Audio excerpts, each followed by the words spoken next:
gentlemen, we are the Group 1 and we are going to discuss the case of People in the Philippines versus Dominador Velasco alias Ador. I am the first reporter of this group and I will be discuss the fact of this case. An inglorious case of marital altercation eventually led to the unanticipated death of an alleged unfaithful spouse. Was it an impassioned shame that spurred the victim to take her own life? Or was it because of a belief of his wife's infidelity that might have moved the accused to perpetrate the condemnable deed? Accused Dominador Velasco and victim Priscilla Velasco were married way back on July 24, 1976 and blessed with 7 children.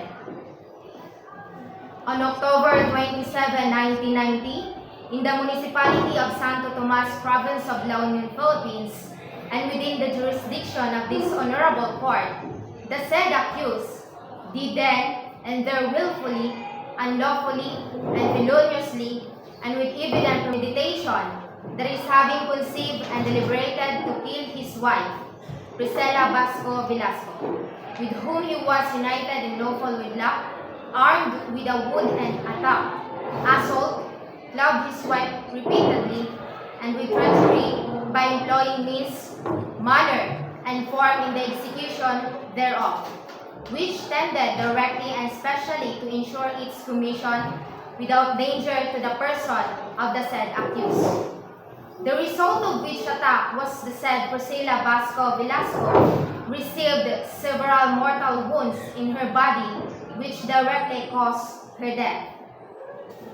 The said accused, Dominador Velasco alias Ador, was indicted for parricide under Article 246 of the Revised Penal Code of the Philippines. The next reporter will discuss the autopsy examination of the case. In the autopsy conducted, Dr. Arturo Davier, the medical legal officer of the National Bureau of Investigation, or NBI, Regional Office, responded favorably to the request and the body was issued following the issuance of a permit from the Department of Health.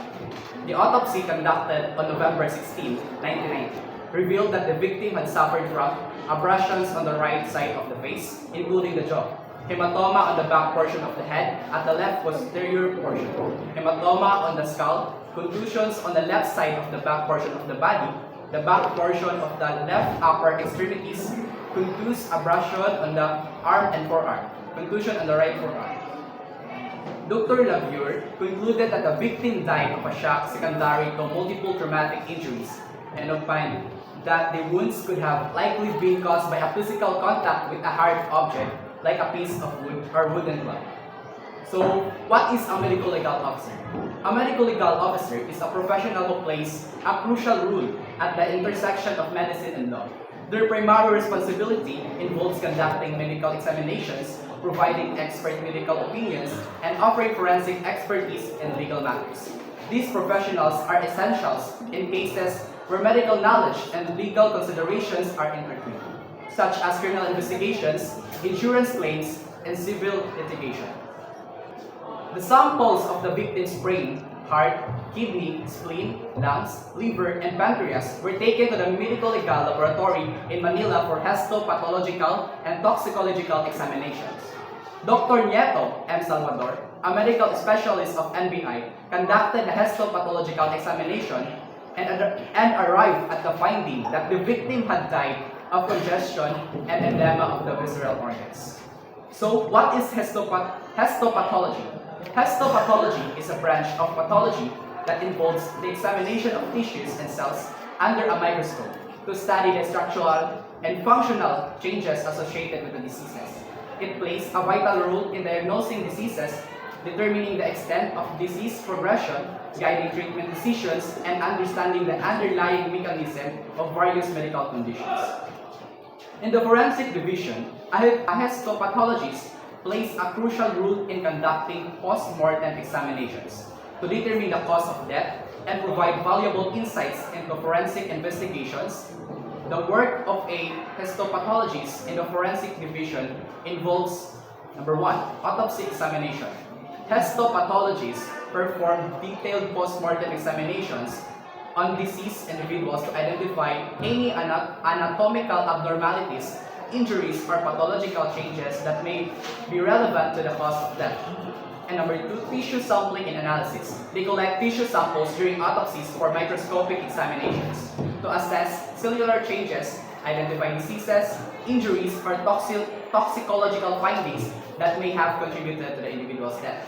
Number 3, histological analysis. Histopathologists analyze the tissue samples under a microscope to identify cellular abnormalities, determine the presence of diseases, trauma, or toxicological substances, and provide detailed histopathological reports. Toxicology report number T-90-33243, prepared by NBI forensic biologist 2, Dr. Beverly A. Vidanes, indicated that no trace of poisonous substance was detected in the body of the victim. So, what is a toxicology examiner? A toxicology examiner, also known as a forensic toxicologist, is a specialized professional in the field of toxicology who is responsible for analyzing substances in biological samples to determine the presence of toxins, drugs, chemicals, or poisons. Their work primarily focuses on investigating the effects of these substances on living organisms, including humans. Toxicology examiners play a crucial role in various sectors, including forensic science, pharmaceuticals, environmental protection, and public health, by providing valuable insights into the impact of toxic substances on the biological systems. So the combined efforts of forensic toxicology, medical legal examination, and histopathological examination play a vital role in determining the cause of death in forensic investigations. Forensic toxicology helps identify toxic substances. Medical legal examinations provides insights into the circumstances surrounding the death, and histopathological examinations offer detailed cellular analysis to confirm the findings. Together, these disciplines contribute essential evidence, ensuring thorough investigation, accurate determination of the cause of death, and ultimately facilitating justice in legal proceedings. Just like in this case, by using these examinations, it helps to uncover the truth behind that the victim did not die from poisoning but by the injuries he received from her husband. The accused denied responsibility for his wife's death. He recalled that on October 27, 1990, at or about 7 o'clock in the morning, he was on his way to work. From a distance of about 70 to 80 meters, he saw his wife having sexual intercourse with a certain Mariano Erqueza. Both starkly naked at the edge of a tobacco seedlings ring. After the sexual intercourse, the accused started to chase Mariano Erqueza, the man having sexual intercourse with his wife, and the chase lasted for 2 hours, but he was unsuccessful and decided to go home instead. He came across his brother Romeo Velasco and recounted to him what had happened that day. He stayed in the house of his brother Romeo with the latter's wife to keep him company until 4 o'clock in the afternoon, when he unexpectedly heard people shouting. The accused and his brother rushed out only to learn of his wife's unexpected death. The defense or the accused presented the next and last witness, namely Elpidio Isma, who testified that on October 27, 1990, about 3 o'clock in the afternoon, while he was about to unwind the rope attached to his carabao, he heard somebody yell from the hilltop. He hurriedly proceeded to the place. There, he saw Rosita Isma and another neighbor massaging the victims. Rosita told him that the victim had poisoned herself. So the ruling in the RTC, Original Trial Court, will be discussed by Ms. From the web of circumstantial evidence, the Regional Trial Court, Branch 32 of Agu La Union, rendered a judgment of conviction. Wherefore, in view of all foregoing consideration, this Honorable Court hereby finds the accused Domenador Velasco alias Ador guilty beyond reasonable doubt for the crime of parricide contrary to Article 246 of the Revised Penal Code. The accused is hereby sentenced to suffer the penalty of reclusion perpetua, indemnify the heirs of the victim in the amount of 50,000 pesos, and to pay the cost of the proceedings. Elevating the case to this court, the accused ascribed to the court a cua sole assigned error. According to the accused, the trial court urged in disregarding the evidence supporting the fact that the victim committed suicide by poisoning herself and was not killed by him. With that, the accused or Dominador Velasco filed a petition to the Court of Appeal.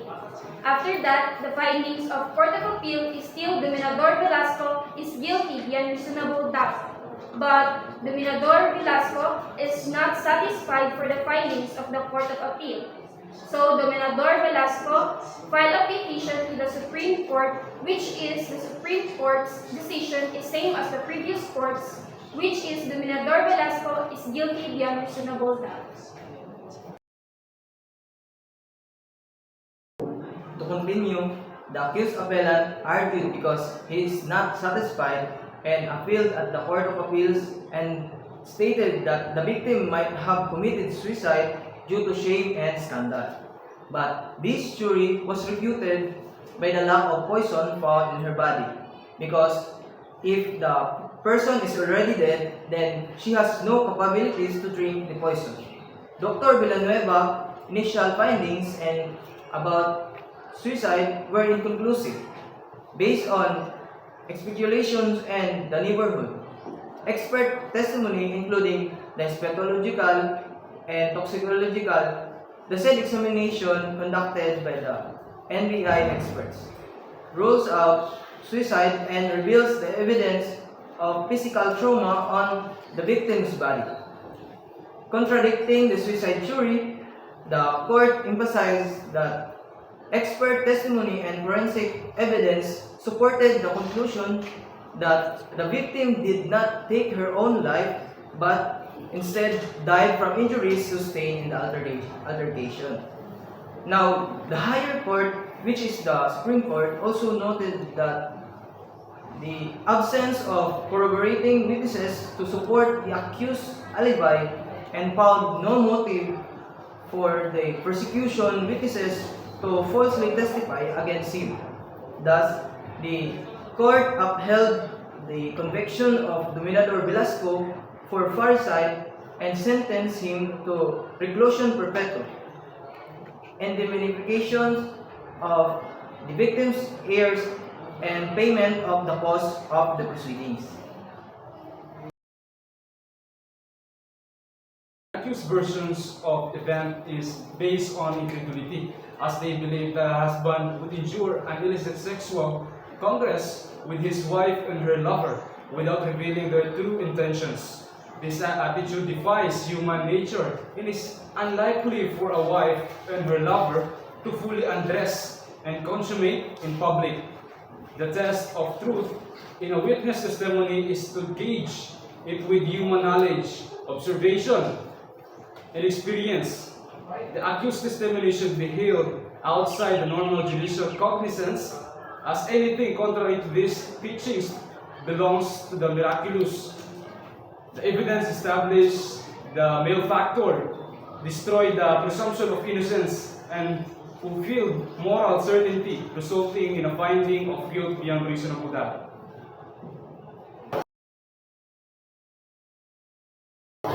In the case where the barangay captain, Noel Vasco, was informed by Ted Velasco, a brother of the accused, about the altercations between the accused and the victim on the morning of October 27, 1990.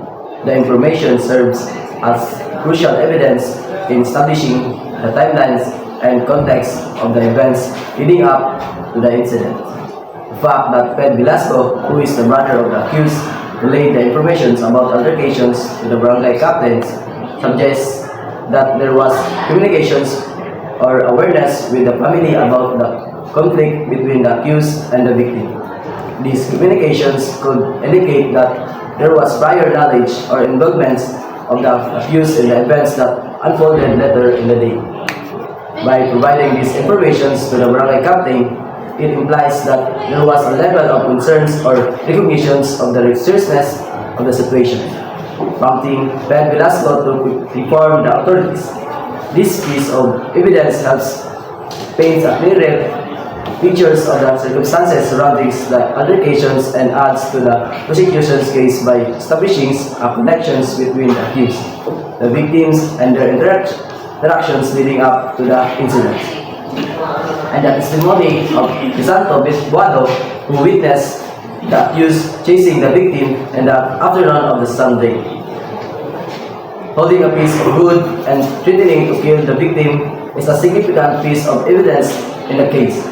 This eyewitness account provides direct observations of the accused's threatening behavior towards the victim, indicating a clear intent to harm or potentially cause fatal harm. The fact that Crisanto Buado saw the accused chasing the victim with a piece of wood and verbally threatening to kill the victims establishes a crucial link between the accused's actions and the subsequent outcomes of the victims being found dead later that same afternoon. This eyewitness testimony not only corroborates the events leading up to the victim's death, but also highlights the aggressive and violent behavior exhibited by the accused towards the victim. By providing this detailed account of the incident, Crisanto Buado's testimony adds credibility to the prosecution's case by offering a person's perspectives on the accused's actions and intentions. This evidence strengthens the arguments that Numero Velasco alias Ador was actively involved in the events that lead to the victim's demise and supports the prosecution's claims of his guilt in the case. The discovery of the victim's lifeless body later that same afternoon is a critical event in the case and serves as a significant piece of evidence in determining the sequence of events and the ultimate outcomes of the altercation between the accused and the victim. The fact that the victim was found dead shortly after the reported altercations and threatening behavior by accused adds weight to the prosecution's case. The victim's death directly follows the witness events involving the accused, including the chase and the threat to kill, suggesting a direct link between the accused's actions and the tragic outcome. The discovery of the victim's deceased body not only confirms the seriousness of the situations but also establishes the immediate consequence, the events that transpired earlier in the day. This evidence is crucial in establishing the timelines of events and connecting the accused's behaviors to the victim's untimely demise. The findings of abrasions and contusions all over the victim's body as revealed in the autopsy report are significant piece of forensic evidence that shed light on the physical conditions of the victims at the time of death. The presence of abrasions and contusions all over the victims' bodies indicate a patterns of physical trauma and evidence inflicted upon the victim. These injuries suggest that the victim experienced forceful contact or impact, leading to the visible marks on the skin. The distribution of these injuries across the victim's body can provide insight into the natures of the attack and the extent of the violence involved. In the context of the case, the autopsy report's findings of widespread abrasions and contusions supports the prosecution's arguments that the victims suffered physical harm before succumbing to death. The evidence aligned with the eyewitness testimonies and the timelines of evidence, further reinforcing the narrative that the victim was subjected to violence and the aggressions, possibly leading to the fatal outcomes. Overall, the presence of abrasions and contusions on the body of victims, as documented in the autopsy report, serves as a crucial evidence in establishing the natures of injuries sustained by the victims and implicating the accused in the act of violence. The results of the toxicological examinations of the victims' visceral organs showing no indications of poisons are essential forensic findings that rule out the presence of toxic substance or poisons in the victim's body, indicating the possibility of poisoning as a cause of death and directing the focus towards other potential factors contributing to the victim's demise. By conducting toxicological examinations on the victim's visceral organs and obtaining negative results for volatiles, non-volatiles, or metallic poisons, including the insecticides. The forensics analysis includes poisoning as a direct cause of death. This information is significant in narrowing down the possible cause of death and highlighting other factors that may have led to the victim's demise. In the context of the case, the absence of poisons in the victim's bodies, as indicated by the toxicological examinations, shifts the attention towards other potential mechanisms of injury or harm that would have resulted in the victim's death.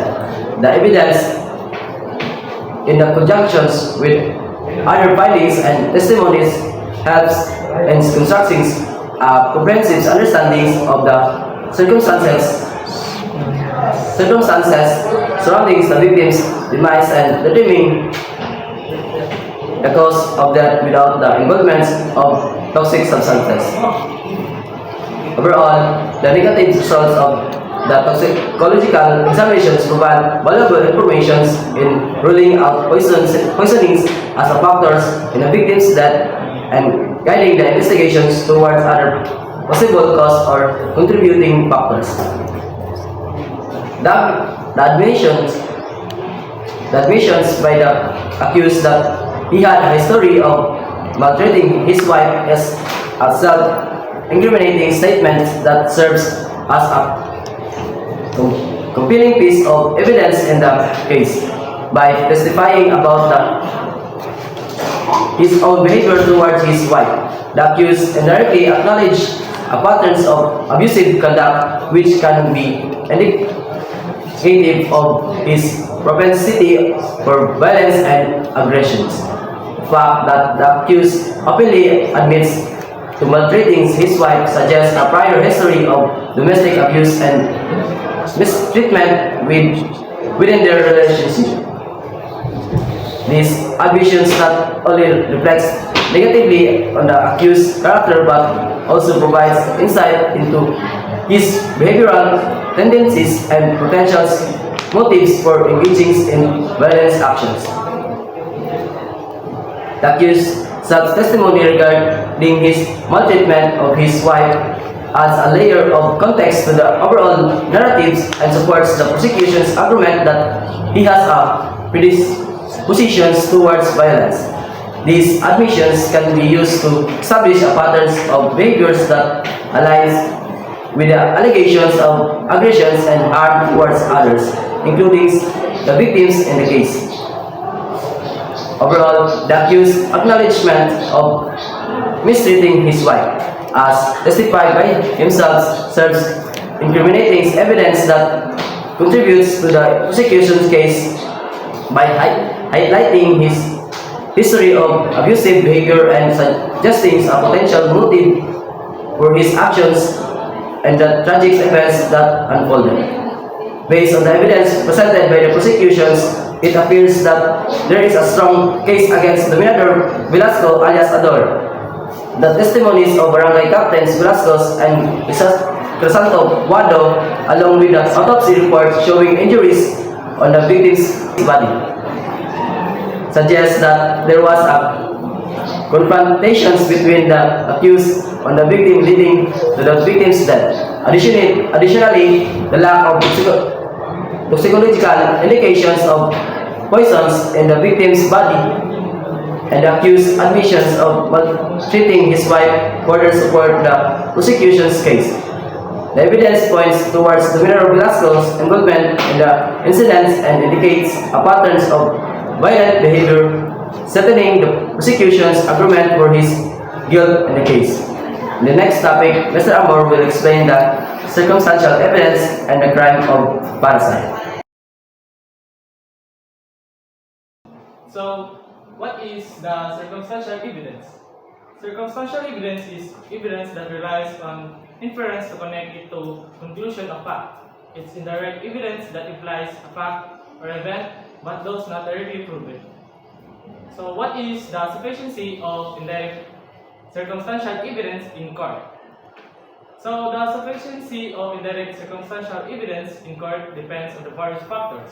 including the strength of the inference it provides, the credibility of the evidence, and how it fits into the overall context of the case.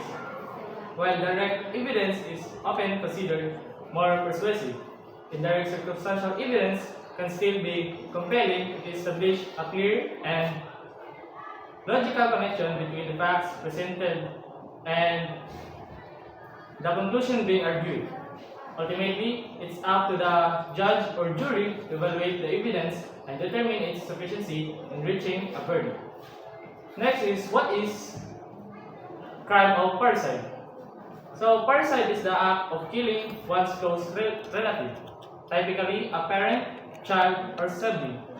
It's considered one of the most serious crimes because it involves the ultimate betrayal of familial trust and duty. The severity of punishment for parricide varies depending on jurisdiction, but it's often treated as one of the most heinous offenses. In this case, Governor Velasco, the accused, killed his wife, Priscilla Vasco Velasco. Under Article 247, bearing the penalty of reclusion perpetua to death, the crime of parricide is committed when a person is killed, the deceased is killed by the accused, and the deceased is a father, mother, or child, whether legitimate or illegitimate, or a legitimate other ascendant or other descendant, or the legitimate spouse of the accused. The key element in the parricide is the relationship of the offender with the victim. In the case of parricide of a spouse, the best proof of the relationship between the accused and the deceased would be the marriage certificate. The testimony of the accused of being married to the victim in itself may also taken as an admission against penal interest. There being neither aggravating nor mitigating circumstance shown, the lower of the two invisible penalties was correctly imposed by the trial court. The civil indemnity of 50,000 pesos awarded to the heirs of the victim was likewise proper.